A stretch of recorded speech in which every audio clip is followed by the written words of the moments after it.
udarhutum Papanaya Mahamune Sarvam etakcha bhagavan Prichito me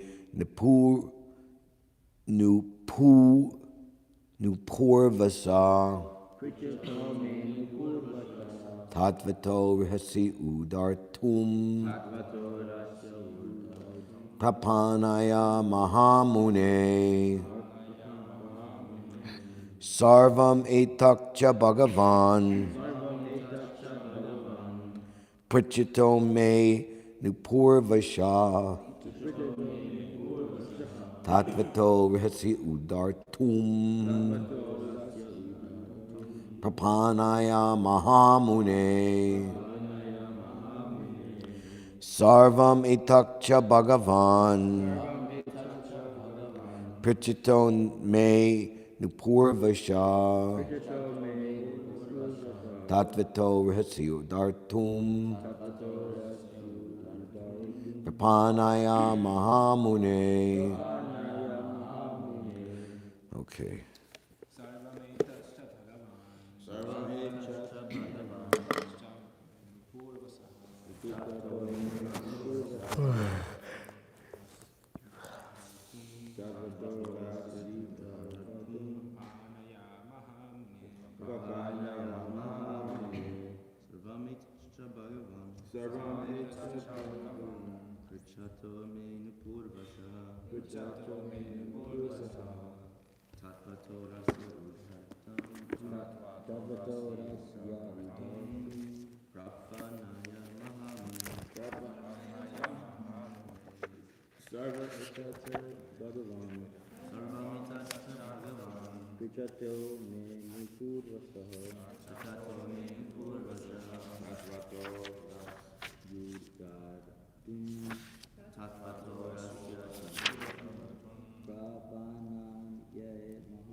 Sarvam, all these, etat, inquiries, cha, also, that I have not been able to ask.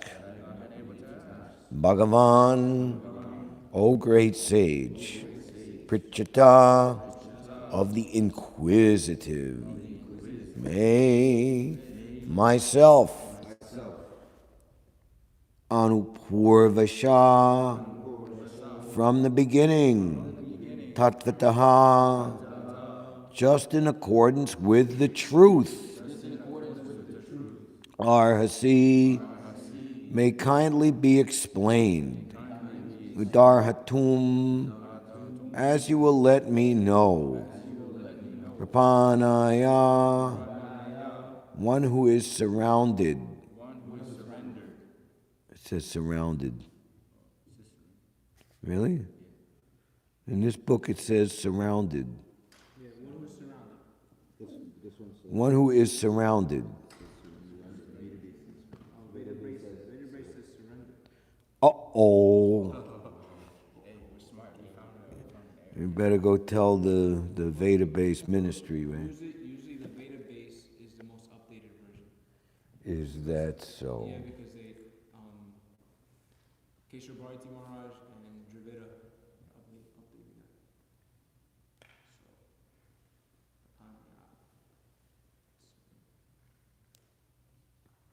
that. It would make sense because we're talking about surrendered disciple here, not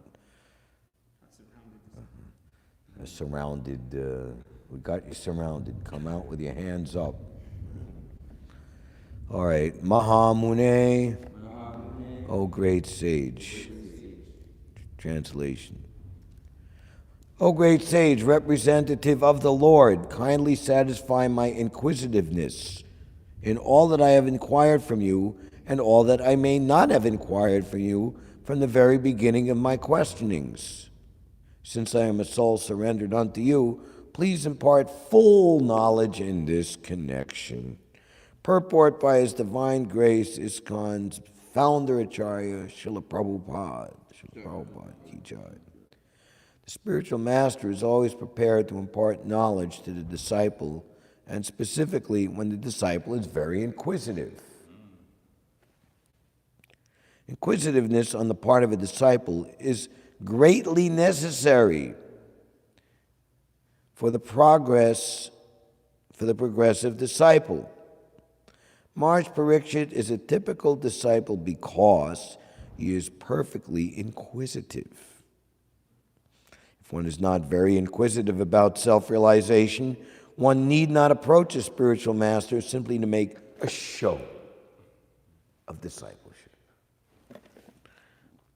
Not only is Maharaj Parikshit inquisitive concerning all he has inquired about, but he is also anxious to know what he has not been able to inquire. Factually, it is not possible for a man to inquire about everything from the spiritual master, but the bona fide spiritual master is able to enlighten the disciple in every way for the disciple's benefit. Jai. Nama Om Vishnu Padaya Krishna Pastaya Bhutale Śrīmate Bhaktivedanta Swami Niti Namane Namaste Saraswati Deve Gauravani Pacharane Nirvishesha Sunyavadi Paskita Deshatarane. So, Maharaj Parikshit has come to the end of his questions. And what follows, which will conclude the chapter, is glorification of Shukadeva Goswami by Maharaj Parikshit, and how Sutta Goswami, who's actually telling us the story of Shukadeva Goswami, speaking to Maharaj Parikshit, will reveal to us that Shukadeva Goswami is very much pleased with Maharaj Parikshit.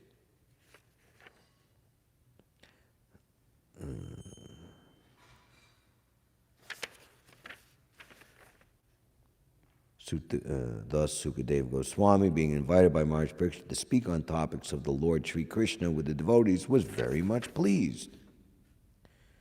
And he began his reply based on what the Supreme Personality of Godhead himself spoke to Lord Brahma, who is Aja, the firstborn.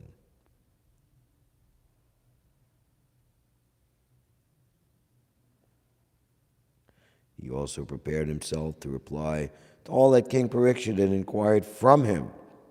Maharaj Parikshit was the best in the dynasty of the Pandus, and thus he was able to ask the right questions from the right person.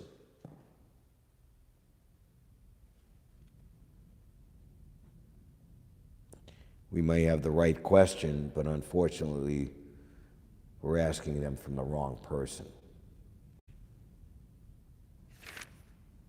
And this sets the stage for arguably, well, not argue, but we can say the most important chapter in the entire Śrīmad-Bhāgavatam. You could say another chapter is most important from a different point of view or angle on the transcendental platform of liberation, but that is a different story. Or one that is not necessary at this time to qualify or substantiate through logic and reasoning, that at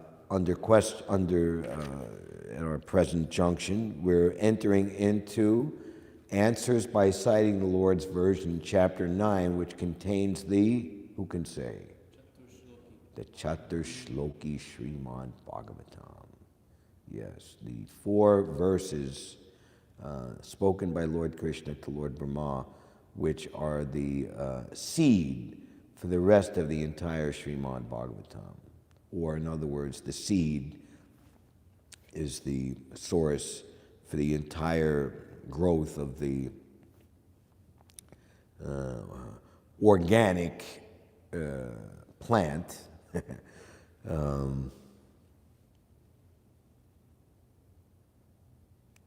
Some funny button or bumper sticker. When I grew up in the 50s, now they call it organic, but when I grew up in the 50s and 60s, we used to just call it food.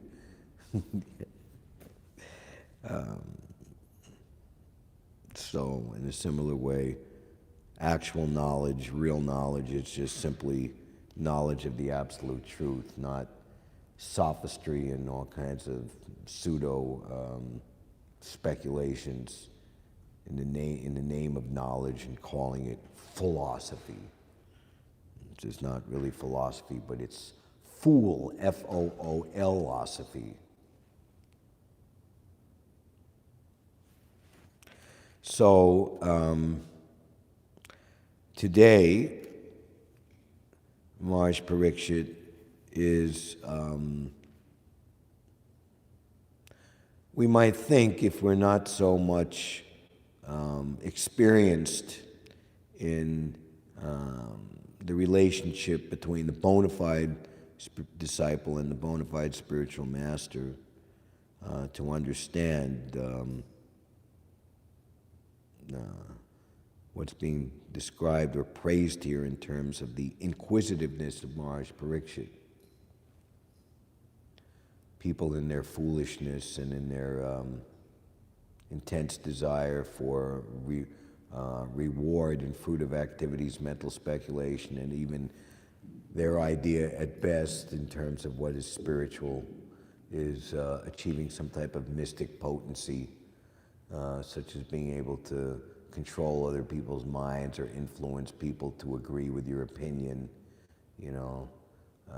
people who are like big televangelists or, can talk people into buying anything or thinking anything. This is a mystic potency, no matter how much rubbish, whatever it is, think that, talk you into jumping off the Brooklyn Bridge, and that's like the best possible thing that you can do, even though it's the most crazy thing in the world. So in that, they'll think, becoming a disciple means that the spiritual master will just wave a magic wand or just go like in the Bible, like all of a sudden, no matter how damn fool or stupid that I am, I just been zapped, or so be it, my son. But here, what is it? The spiritual master is always prepared to impart knowledge to the disciple. Okay, that's enough money. No.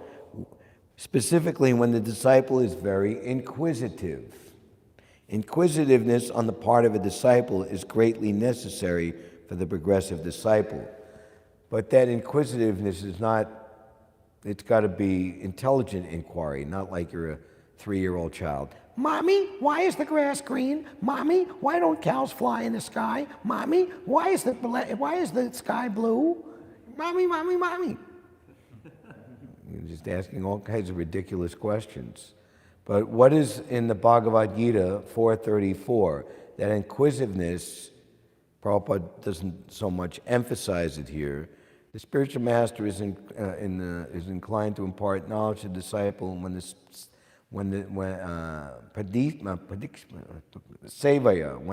always ready to render service and submissive.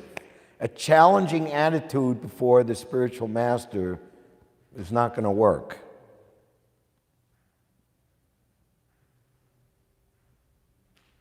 And in fact, rendering service is absolutely necessary to be blessed with the ability to actually inquire more deeply into the subject matter and ask the right questions.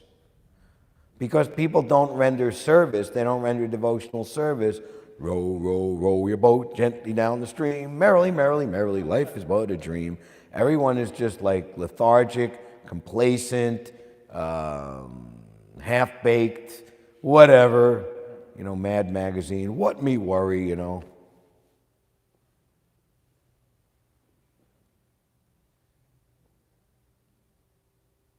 Do I even need a spiritual master? Do I even realize that the house is burning down?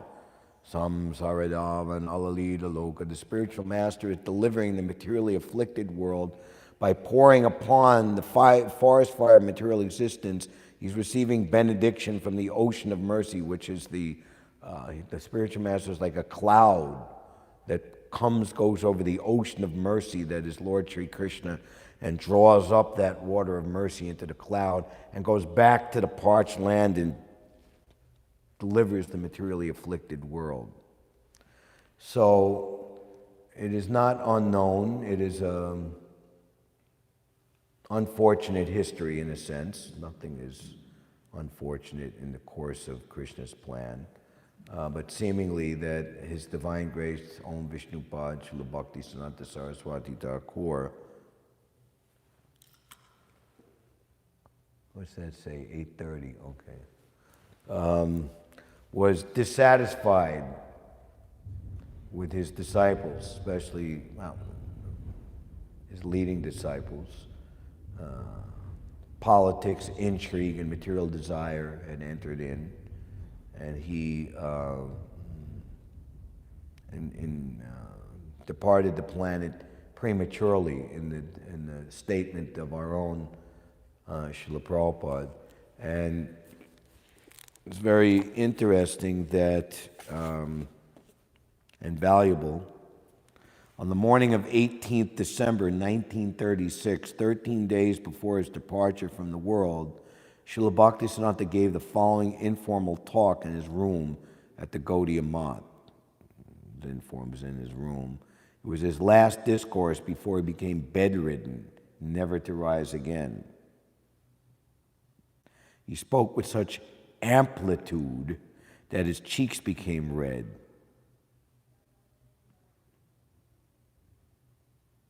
So it was set down here. To cross a river, one should keep a boat and a boatman.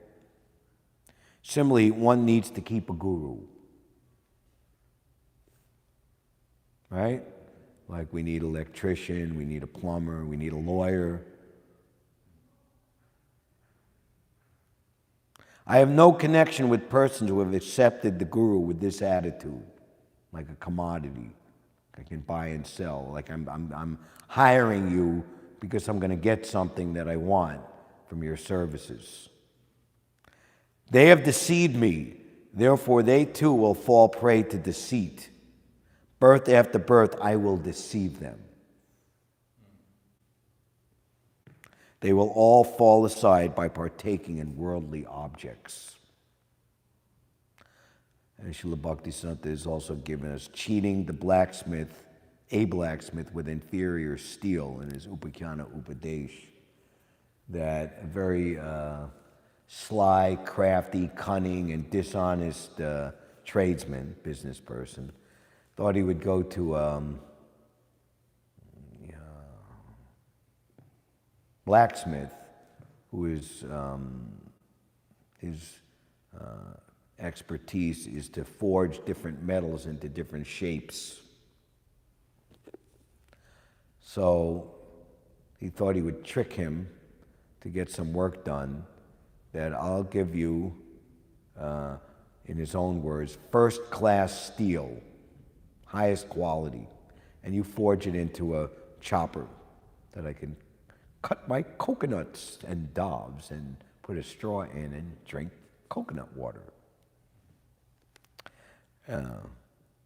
Which is, if you live in Bengal, a very important activity, thing to do. When you get off the plane in Calcutta and you finally clear the traffic, at least the airport in Calcutta is in the north part of the city, so you're driving north to Mayapur, so it's not as much of a hellish nightmare of other cities to get out. So the first thing that's on everybody's mind is, where's the guy on the bicycle with all the coconut dobs? And we marvel at how expert he is with his chopper, to like chop in the right place and get the hole in the right place, Very dangerous activity, but could be, you can cut your wrist off, your hand off, your fingers off, not careful. So you take this steel, you forge me a chopper, and you can keep the extra material from the sheet of this very first-class quality steel as your commission. I'm not going to pay you money, but you get to keep the first-class steel.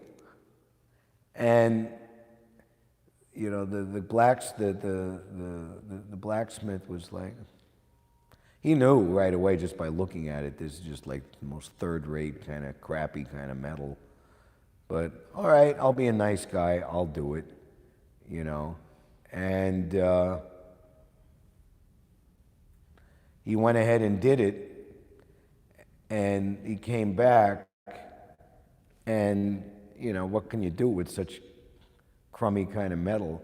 And the cunning trades guy was so out of his mind in dishonesty, says, "What? I've given you the most first-class steel, and this is what you get? What I get? I'm going to go to the Businessman's Association and have your reputation ruined and this and that." Became just totally angry, and he just said, "Cheating a blacksmith with inferior steel can only bring about such a result." So the purport is that we think that we're offering the best to our spiritual master, but we're deluding ourselves that we're far from being actually surrendered. And then when we give our inferior offering or our half-baked offering to the Guru, and then, the Guru comes back with what we gave him, like we put in so many years and decades in devotional service, and we still have material desires, or we, are not self-realized. And then we blame the Guru, we blame the society, the devotees, we blame everybody else for our own lack of Krishna consciousness. We have nobody to blame except ourselves for our own lack of Krishna consciousness, because we didn't give the best quality steel. Those who think they can deceive the spiritual master and the Vaishnavas will certainly end up with something spurious in the end. Spurious means questionable. Only those who candidly surrender everything can be assured of their ultimate peace and well-being. Others not. That is the real purport of Yeyata Mam Prapadyante. As they surrender, I reward them accordingly. To rule a kingdom, a king is required, and correct the king, another person is required. He might tell the king, "You are seeking private happiness, while we are seeking public happiness." But we say, we want neither public nor private happiness. We want only Krishna's happiness. Keep listening and it'll become clear. The rulers have one kind of sectarian happiness, and the Congress people, in a particular political party, have another kind of sectarian happiness. We will not participate in any sectarian happiness. We will join the party of Krishna's happiness. Thinking that we have to please the public, in a certain way. We have to change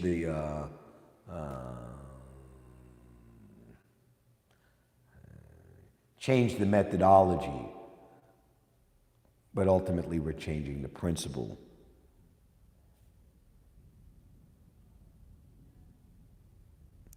We are not worshippers of Krishna alone, nor of Guru alone. We are worshippers of Krishna with his entourage. The topmost servitor of Krishna is Sri Guru Pada Padma. So from Guru Astakam and Guru Vandana, this is an affectionate address of the spiritual master and the disciplic succession. Sri Guru Pada Padma. Gurudev is Guru, the heaviest, unshakable, due to his not taking possession of Krishna's property. He uses it in Krishna's service. Those taking possession are lagu, light, superficial, fallible. All right? You want the balam rice and kalgi? You want the name, fame, profit, position, distinction? You think you're heavy? You're light, you're lagu. Because you're taking things, you're taking Krishna's property, you're taking the spiritual master's property for your own sense gratification, gross and or subtle. You will be destroyed by the pitiless intrigues of material nature in due course of time. So you are light, you are flimsy, you are not a worthy shelter for others. Prabhupada writes in the Chaitanya Charitamrita that the spiritual master may give to the deceitful disciple the property of the institution, but the right and privilege and authority to spread love of Godhead all over the world, he reserves only for his most surrendered, submissive, and affectionate disciples. That is the real gift of the spiritual master, not temporary material acquisition. Srila Bhaktisiddhanta, railing against this, said that at the end, many of the disciples, we've worked hard enough. There's enough books. There's enough money. There's enough temples. Why continue to work hard? Let's just live nicely in the temple. He said, I have not left these buildings, which in the future might become the residence for dogs, monkeys, and pigeons. Better to take the marble from the temple and print books. Some who made a show of accepting a guru as if keeping a boat for crossing a river tell me, we may submit to you on spiritual matters, yet because you are quite incompetent in worldly affairs.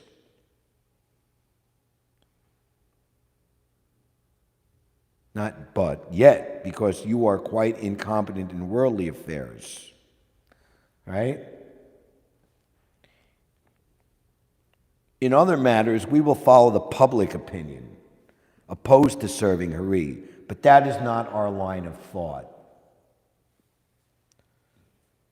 Apart from items conducive to Krishna Seva, we accept nothing of this world and nothing from beyond it. They think, just as there is a party of non-devotees, so is there is a party of Hari Guru Vaishnavas. But we say, there is no party feeling among Hari Guru Vaishnavas. They are not vying with non-devotees.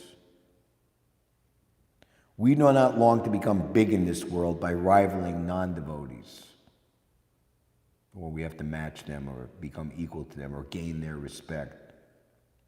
Our only hope and desire is to become a particle of dust at the lotus feet of Lord Chaitanya Mahaprabhu's Rupa Goswami. Unless we realize that that is the highest attainment by becoming an insignificant speck of dust at the feet of Sri Rupa Goswami, that is the highest attainment, then our spiritual intelligence is not correct. Taking a blade of grass between my teeth, I fall down and pray again and again to become dust at the feet of Sriman Rupa's lotus feet, birth after birth. Those who approach Sri Guru Pada Padma, who approach Rupa being convinced that I am great. I am a person of monumental realization. I am the Guru of Gurus. I am the Guru of the Vaishnavas, can never understand the glory of being a particle of dust at Srila Rupa Goswami Prabhu's lotus feet. Our Sri Guru Padma utterly routed this kind of thinking.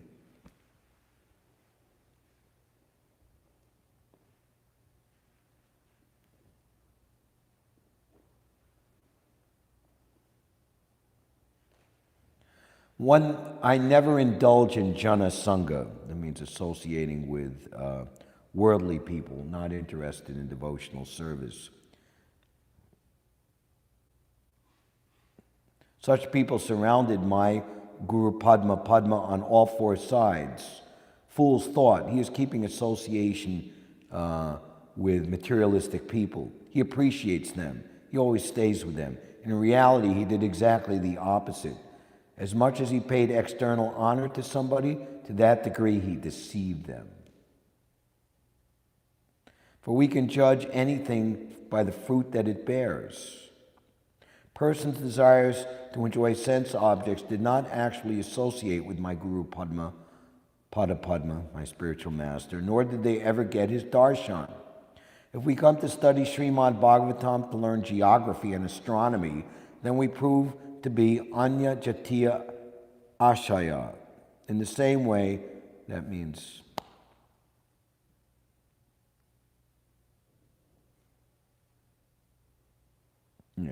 non-devotees. In the same way, some come to a sadhu or guru to study his scholarship, appearance, skills, and so on. They want to collect dharma, artha, kama, moksha from a sadhu or guru. If this is my case, then I am anya jatiya ashaya, useless. Servants of Sri Rupa do not associate with me, for I am vijayatiya ashaya, but deceive me by giving me objects of this world. To many who worship him, Mukunda, Krishna, gives liberation, yet very rarely does he bestow direct devotion, loving service, as we were saying on Saturday in the park, that Krishna he's obligated, he must give himself to those who render truly pure devotional service unto him. So he's very, very wary, skeptical about doing so. Here, take the Balam rice and cow ghee. Take the name, fame, profit, adoration, and distinction. Take.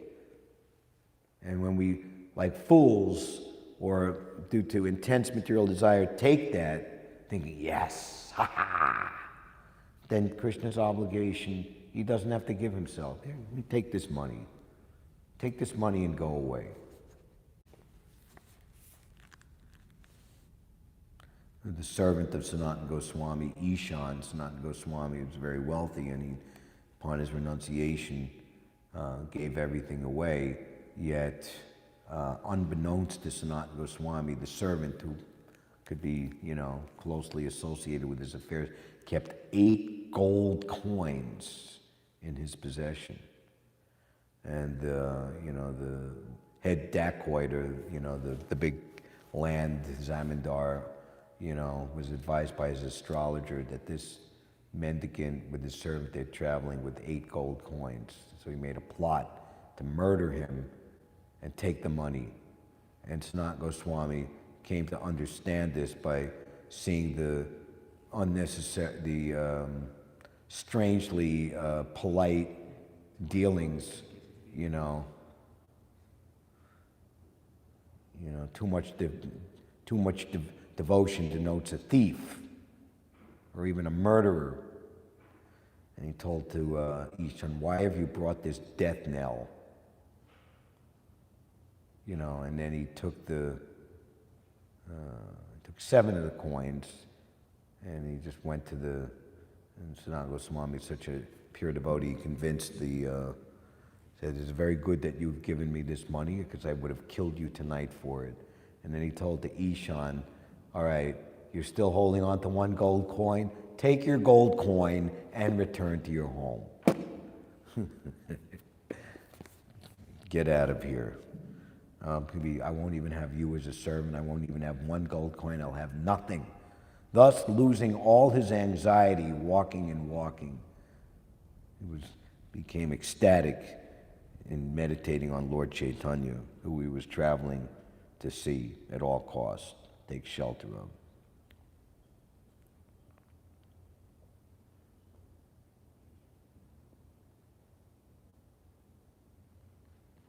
Because the Bhagavatam does not know geography and astronomy, they neglect it. From Śrīmad-Bhāgavatam, I will take only spiritual advice, and I will do everything else, taking the advice of the public who are averse to Krishna. They got so many good ideas, and marketing, and how we should, present ourselves, and this and that. But do we understand that we're taking advice from those who are averse to Krishna, who will never surrender to Krishna, who have no feeling towards Krishna, and we're taking their association and their opinion and their ideals as our own? eclipsing or even to the point of offending the spiritual master?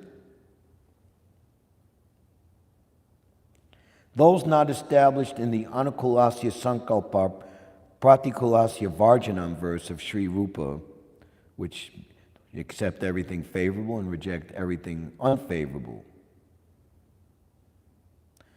central to the teachings of Rupa Goswami, are not surrendered to the spiritual master.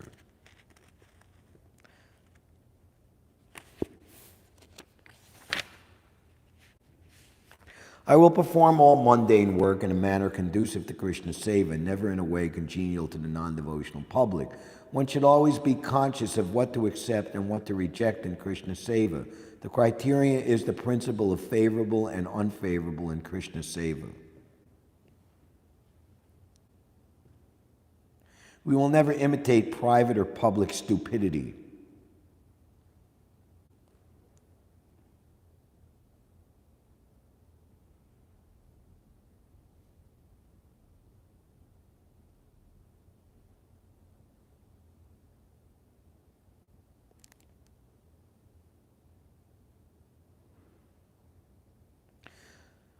Gora Virodi Nija Jana Jani Para. I deem a relative inimical to Gora a stranger. Gora Seva is my sole interest. It is not by merely claiming, quote, we have a higher method of living, unquote, that I have become great. Westerners say we have greater guns. Those among us who accept Hitler's conception of being great are saying, I can delight the public tremendously, so I am great. This is 1936 at the rise of Hitler and Nazism. And he had, the Gaudiya Math had experience of going to Germany and preaching there just recently. Or I can lord it over the Vaishnavas, so I am great. I don't consider great. I call great a person whose only interest is Gora Seva. Yet such a person considers himself more lagu than all that be. So it goes on and on like that.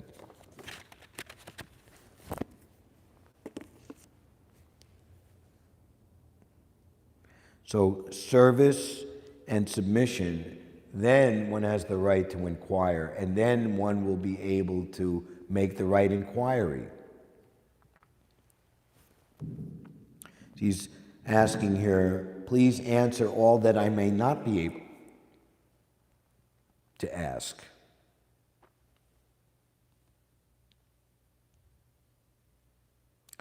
It's like a joke with, why didn't you tell me that the house is burning down? Well, you didn't ask me.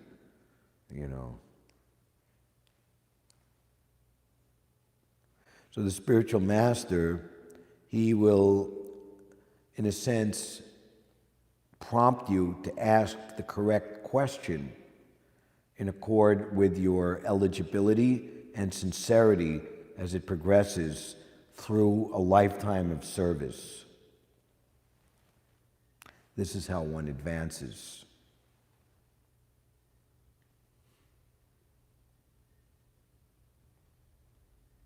Not only is Maharaj Parikshit inquisitive concerning all he has inquired about, but he's also anxious to know about what he has not been able to inquire. And Anandam Buddhi Vardhanam, ever increasing, never ending, factually it is not possible for a man to inquire about everything from the spiritual master, but the bona fide spiritual master is able to enlighten the disciple in every way for the disciple's benefit. Srila Prabhupada, does the spiritual master know everything? What was Prabhupada's answer? The spiritual master knows everything that Krishna wants him to know. Srila Prabhupada, how many windows are in the Empire State Building?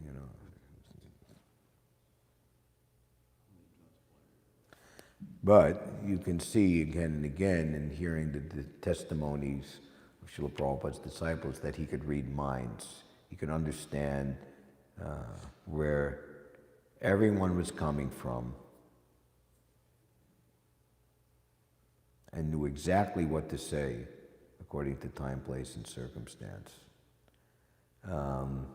One devotee had a friend, a godbrother, and they were strong young men, to be guards at Prabhupada's room in Los Angeles. And they noticed that Srila Prabhupada had these very nice slippers that he would wear from his room down to the temple room to give the Bhagavatam class, and he would come up to his room after the class and the slippers would be there. And so this devotee was guarding, thinking, I know what type of shoes these are. I know what type, the store downtown that sells them. So I'm trying to get the exact same one, with the exact size. And when Srila Prabhupada comes down to give the Bhagavatam class tomorrow, I'm going to take the brand new slippers that I got, and I'm going to put them in the place, outside the temple room. And then I'm going to be able to get the Maha. I'll get Prabhupada's shoes for myself. And so,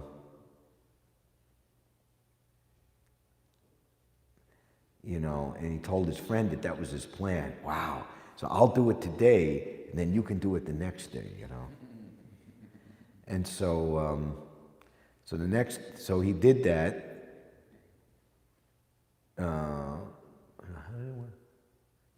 So Prabhupada came down in his slippers and came and gave class, and so the devotee took those slippers and put the new ones there, and thinking that Prabhupada would go up to his room and leave the new slippers there. But what Prabhupada didn't do that after class. He came to his room and just walked right into his room wearing the slippers. And he kept them there all day long. It's like, oh my gosh, And then, then a little later in the morning, his shift was over, like 8-hour shifts guarding Prabhupada's room. And one of the leading sannyasis came looking for him and says, "Are you such and such?" "Yes." "Well, Prabhupada has a message for you." He said, "Uh-oh." And what the message was that, "Thank you very much for the new slippers. You can keep the old ones, and it's not good to play tricks on the spiritual master." And actually, how this came out is like the friend said, "Did you get the slippers?" You saw him later that day. "Yeah." "Well, now it's my turn." "No, you better not do it." "Oh, yeah, you're going to get to keep the slippers, not me. You're just No, Prabhu. And then he told him the story. So how would Prabhupada know? All right, so. Sarvam etak cha bhagavan prichito me nupushvava tattvato risahi udartum prapanaya mahamune. O great sage, representative of the Lord, kindly satisfy my inquisitiveness in all that I have inquired from you, and all that I may not have inquired from you from the very beginning of my questionings. Since I am a soul surrendered unto you, please impart full knowledge in this connection.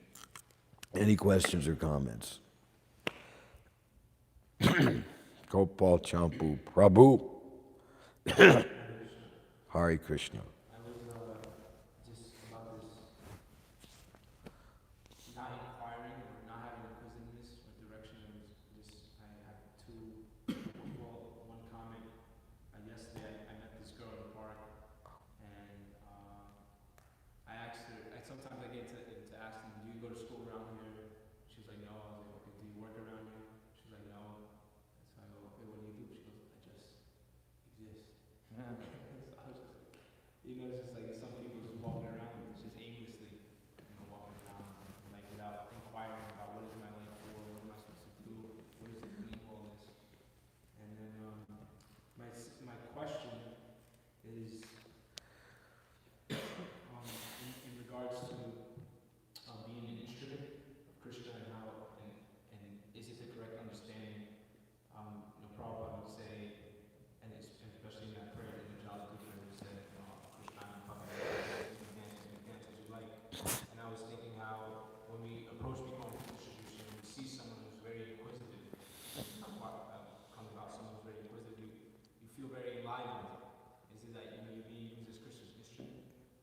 Yeah. That's why you just feel kind of spiritual fluency go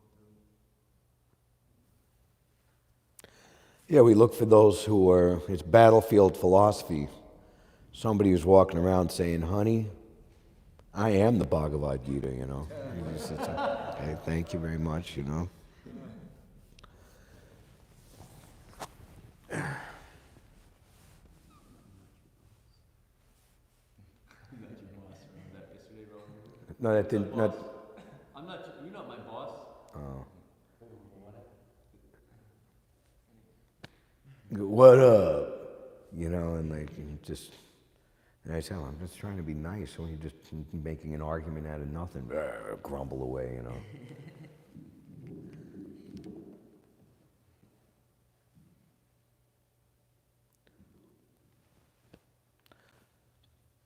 Then on an equally high or perhaps higher platform, I had no question for my spiritual master except one: how may I serve you?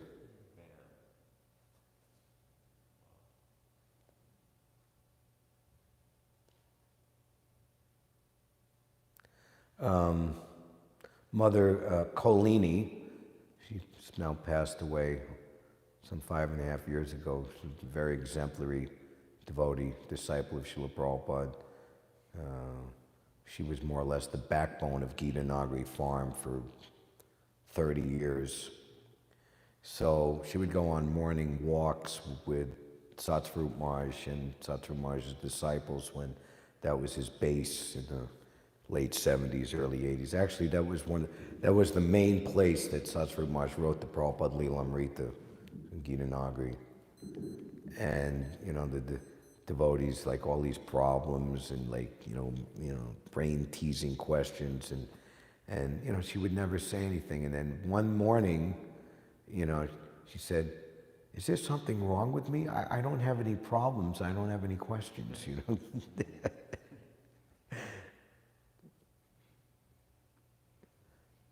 So within service is answer to inquest, because Krishna is revealing oneself, so that whatever, to the ultimate question, which contains all of the questions and all the necessary answers, is, where are you, Krishna? Hey Radhe Bhaja Devike Chalalite Hey Nanda Suno Kuta. You know, where is, in that mood of separation, what is, in the 22nd verse of the 9th chapter,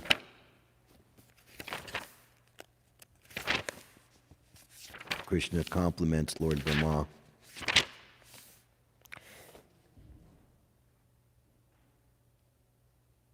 Oh, prior to that, 21. I wish you good luck, Brahma. O Brahma, you may ask from me, the giver of all benediction, all that you may desire. You may know that the ultimate benediction as the result of all penances is to see me by realization. The highest perfectional ingenuity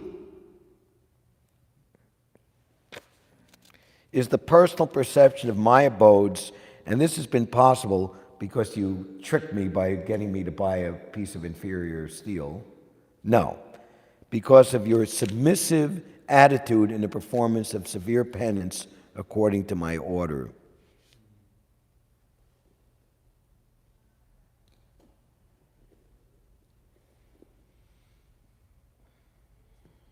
He followed the principles of disciplic succession without any superiority complex, and thus attained the highest perfectional stage of experiencing the abode of the Lord and the Lord himself with all his paraphernalia.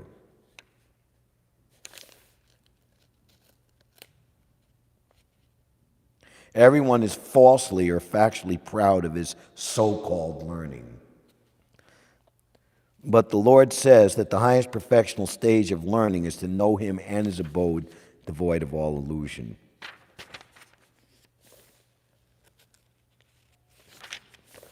And what is that later verse?